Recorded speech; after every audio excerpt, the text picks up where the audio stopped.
Hello everyone, మన ఐటీకే series day 5 లో భాగంగా మీ అందరికి స్వాగతం సుస్వాగతం.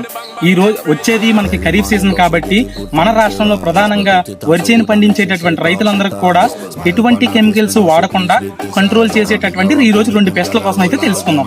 అందులోది మొదటిది ఏంటంటే ప్యాడీ స్టెమ్ బోరర్. దీన్ని మనం తెలుగులో కాండం తొలుచు పురుగు అని అంటాం.